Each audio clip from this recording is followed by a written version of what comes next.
We Thought Incorrectly, Chapters 1 and 2, HFY, a short sci-fi story, tells of a distant era when humanity had already stepped beyond its cradle and scattered. Fragile colonies among the stars, believing themselves clever, yet cautious, believing they understood the rhythm of the galaxy and the silent laws that governed ancient civilizations, yet far beyond the outer trade routes where automated beacons drifted like forgotten embers. An alien consortium observed them with cold patience and quiet calculation for centuries.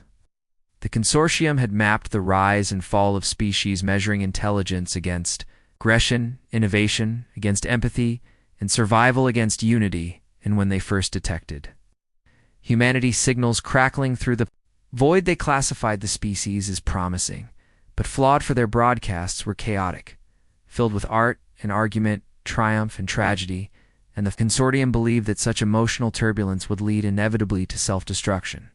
So, they marked humanity as a short-lived anomaly and turned their attention elsewhere, however, on a small frontier world called Haven.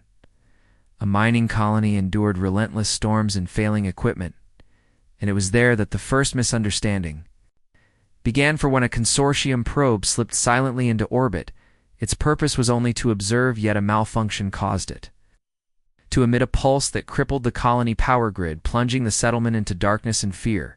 The colonists, led by a steady captain named Elias, did not know the source of the pulse yet. Instead of collapsing into panic, they organized within minutes. Engineers moved toward the fusion core, medics gathered the injured, children were ushered into reinforced shelters, and farmers redirected water reserves to cool overheating reactors.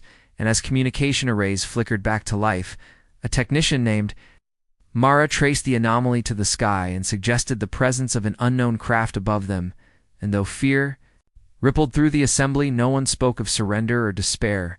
Instead, they prepared to defend and to repair simultaneously, for humanity had learned through countless disasters that survival required both resilience and cooperation. And as the storm outside battered metal walls, the people of Haven worked side by side, restoring power grid by grid until lights shimmered once more across the settlement like a constellation reborn.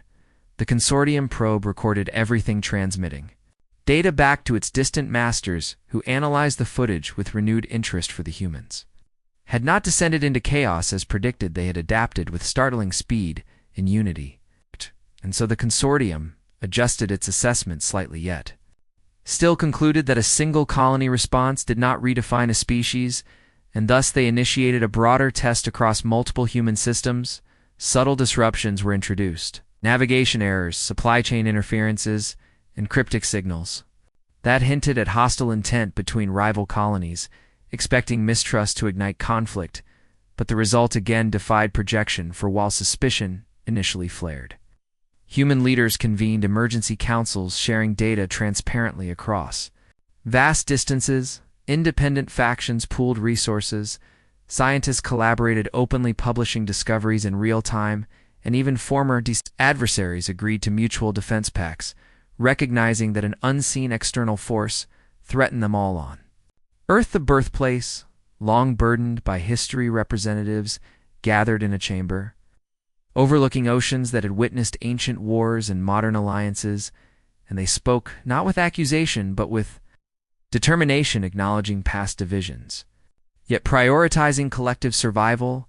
And when a young analyst named Rowan presented evidence suggesting manipulation from beyond known space, the chamber fell silent before erupting, not in denial, but in resolve to uncover the truth together.